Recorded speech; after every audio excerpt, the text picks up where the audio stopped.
National ଅର୍ଥ ହେରେଫେରେ ମାମଲାରେ ତନାଘନା ଚଳାଇଥିବା ପ୍ରବର୍ତ୍ତନ ନିର୍ଦ୍ଦେଶାଳୟ ଇଡି ଗତକାଲି ହେରାଲ୍ଡ ଅଫିସ ସମେତ 12ଟି ସ୍ଥାନରେ ଚଢ଼ାଉ କରିଥିଲା। ଆଜି ହେରାଲ୍ଡ ଅଫିସକୁ ସିଲ୍ କରିଦେଇଛି। କେବଳ ଏତିକି ନୁହେଁ, କଂଗ୍ରେସ ମୁଖ୍ୟାଳୟ ଏବଂ କଂଗ୍ରେସ ଅଧ୍ୟକ୍ଷା ସୋନିଆ ଗାନ୍ଧୀଙ୍କ ବାସଭବନକୁ ମଧ୍ୟ ଆଜି ସନ୍ଧ୍ୟାରୁ ପୁଲିସ ଘେରାଉ କରି ରଖିଛି। ଓଡ଼ିଶା ବିଧାନସଭାର ବାଚସ୍ପତି ବିକ୍ରମ କେଶରୀ ଆରୁଙ୍କ ନେତୃତ୍ୱରେ ଯାଇଥିବା ବିଧାୟକ ଦଳ ଆଜି ରାଷ୍ଟ୍ରପତି ଭବନରେ ରାଷ୍ଟ୍ରପତି ଦ୍ରୌପଦୀ ମୁର୍ମୁଙ୍କୁ ସାକ୍ଷାତ କରି ପାରିତ ହୋଇଥିବା ସଂକଳ୍ପପତ୍ର ପ୍ରଦାନ କରିଛନ୍ତି।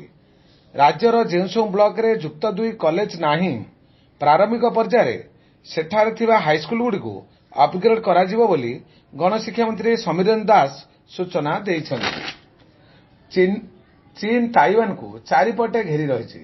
ଚୀନର ଯୁଦ୍ଧ ବିମାନଗୁଡ଼ିକ ତାଇୱାନର ବାୟୁ ରକ୍ଷା ଜୋନ୍ରେ ପ୍ରବେଶ କରିଛି। ଇଲେକ୍ଟ୍ରିକାଲ ପାଠ ପଢ଼ି ଆଡମିଟ୍ କାର୍ଡରେ ଫିଟର ଟ୍ରେଡ୍ ଆସିବାରୁ ଛାତ୍ରମାନେ ରିତିୟନ ଆଇଟିଆଇ କଲେଜରେ ଧାରଣା ଦେଲେ। ଫଳରେ ଅଧ୍ୟକ୍ଷା ନ୍ୟାୟ ଦେବା ବଦଳରେ ରାତି ଅଧରେ ଟିସି ଦେବାରୁ କଲେଜରୁ ବାହାରିଥିବା ଛାତ୍ରମାନେ ସିଧା 17 କିଲୋମିଟର ଚାଲି ଚାଲି ମୟୂରଭଞ୍ଜ ଜିଲ୍ଲାପାଳଙ୍କୁ ଗୁହାରି ଜଣାଇଲେ।